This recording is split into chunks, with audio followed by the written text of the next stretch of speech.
오늘 우리가 함께 묵상할 주제는 이름의 변화입니다. 이름이 바뀐 사람들은 오늘 우리가 바뀐 사람들은 성경 곳곳에 등장합니다. 그 이름에는 그들의 정체성과 인생의 방향이 담겨 있습니다. 오늘 우리가 함께 묵상할 인물은 야곱입니다.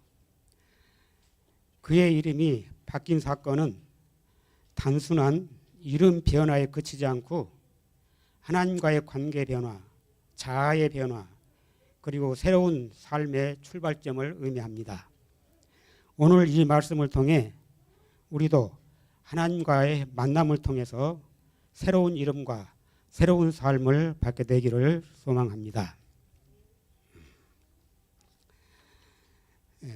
창세기 32장 24절로 30절을 함께 읽어보도록 하겠습니다.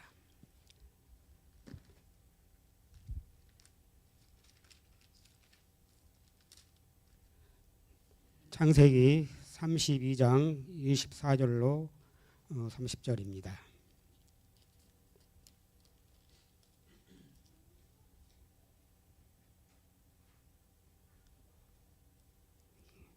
창세기 32장 24절. 야곱은 홀로 남았더니 어떤 사람이 날이 새도록 야곱과 씨름하다가 자기가 야곱을 이기지 못함을 보고 그가 야곱의 허벅지 관절을 치매 야곱의 허벅지 관절이 그 사람과 씨름할 때에 어긋났더라. 그가 이르되 날이 새려하니 나로 가게 하라. 야곱이 이르되 당신이 내게 축복하지 아니하면 가게 하지 아니하겠나이다. 그 사람이 그에게 이르되 내 이름이 무엇이냐? 그가 이르되 야곱이니이다. 그가 가로되 내 이름을 다시는 야곱이라 부를 것이 아니요 이스라엘이라 부를 것이니 이는 내가 하나님과 및 사람들과 겨루어 이겼음이니라. 야곱이 청하여 이르되 당신의 이름을 알려주소서. 그 사람이 이르되 어찌하여 내 이름을 묻느냐 하고 거기서 야곱에게 축복한지라. 그러므로 야곱이 그곳 이름을 브니엘이라 하였으니 그가 이르기를 내가 하나님과 대면하여 보았으나 내 생명이 보존되었다 함이라.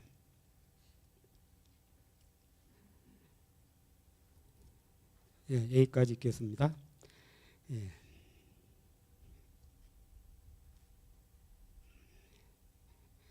24절에 야곱은 홀로 남았더니에서 살아남는 이들 92쪽에서는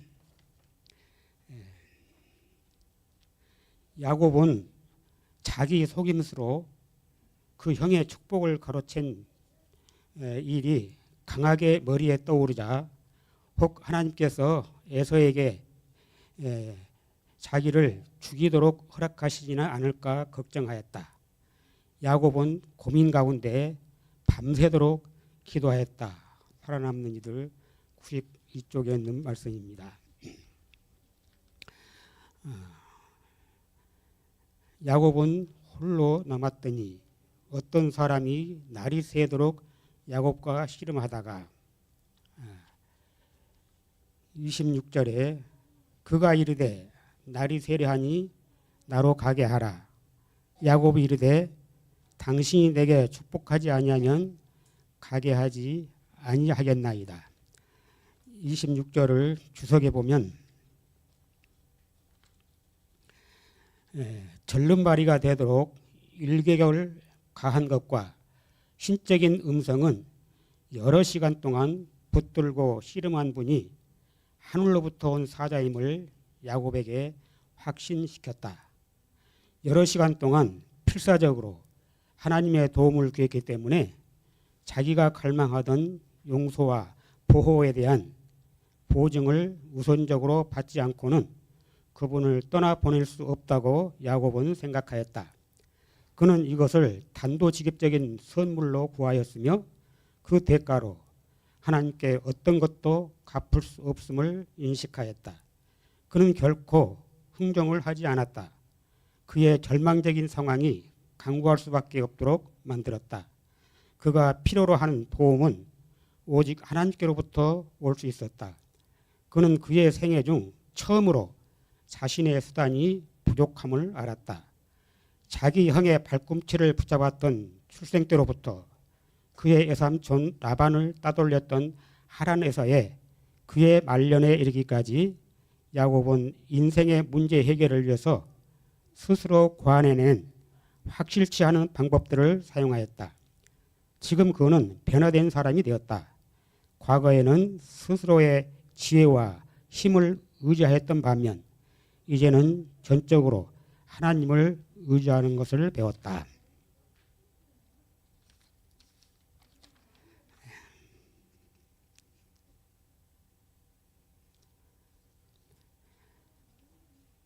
(28절) 그가 이르되 내 이름을 다시는 야곱이라 부를 것이 아니요 이스라엘이라 부를 것이니 이는 내가 하나님과 및 사람들과 겨루어 이겼음이니라. 살아남는 이들 93쪽에서는 이 부분을 그때에 남의 지위를 빼앗을 자라는 뜻인 야곱이라는 이름이 하나님의 왕자라는 뜻의 이스라엘로 변경됐다. 야곱이 밤새도록 씨름을 하고 자기로 축복할 때까지 끈기 있게 붙들었던 분은 그리스도이셨다고 말씀합니다.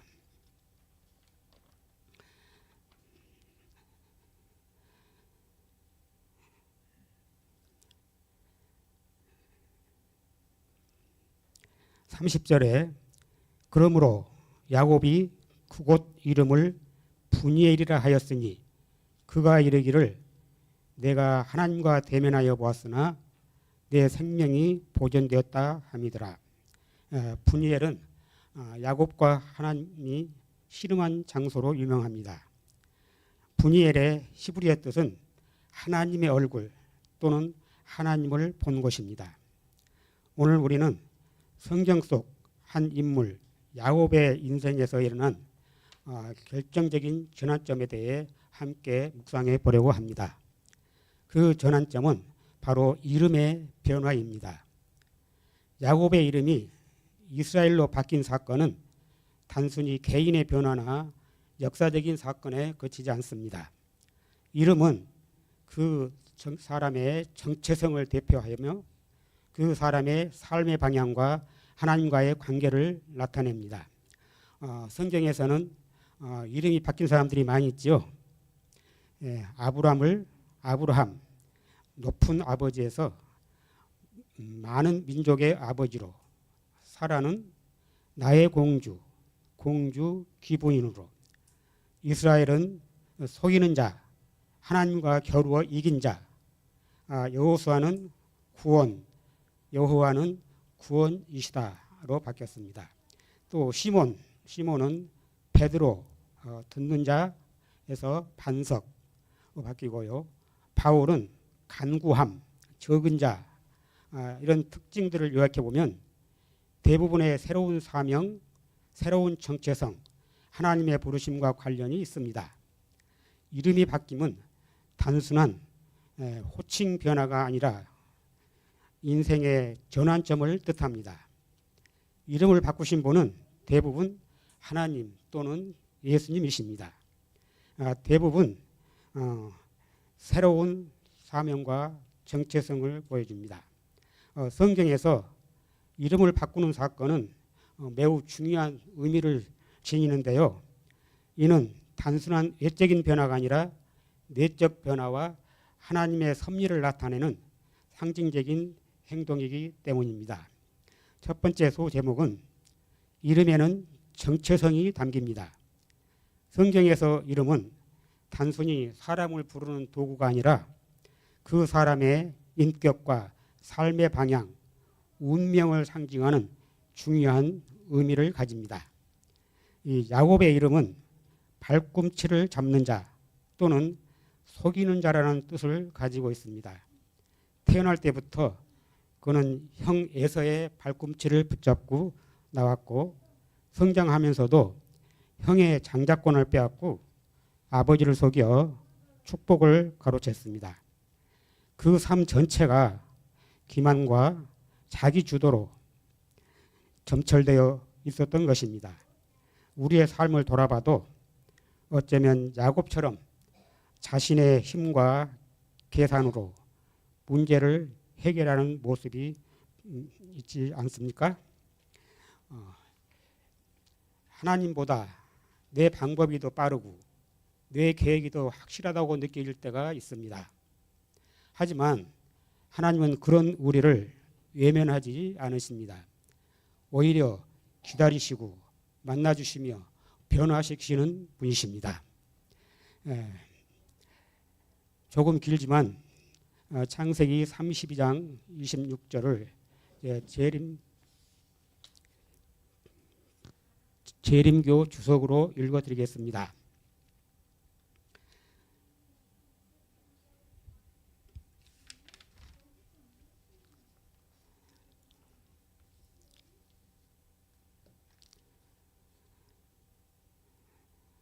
이스라엘 싸우다 혹은 지배하다를 뜻하는 사라에서 유래한 이스라, 그가 싸운다 혹은 그가 지배한다라는 단어와 이엘, 하나님의 복합형입니다. 하나님 자신으로부터 해석이 주어지지 않았으므로 이 이름은 하나님이 싸우신다 혹은 하나님이 통치하신다로 해석할 수 있을 것입니다. 이후로 영광스러운 이름인 이스라엘은 그 밤의 투쟁을 기념하게 되었습니다. 야곱의 자손에게 적용됨으로써 이것은 하나님이 그들 속에서 찾고자 하는 성품의 변화와 하나님과 함께 통치해야 할 저들의 역할을 암시하였다. 이 이름은 처음에는 그의 문자적인 후손들에게, 후에는 그의 영적인 후손들에게 적용되었는데 후자도 마찬가지로 야곱처럼 승리자가 될 것이었다. 야곱은 이 사건 이후 다리를 절며 살아가지만 더 이상 자기 힘으로 걷는 인생이 아니라 하나님과 동행하는 인생을 걷게 됩니다. 그의 약함은 오히려 하나님의 은혜를 증거하는 표지가 되었습니다. 네 번째 소제목은 오늘 우리의 이름은 무엇입니까?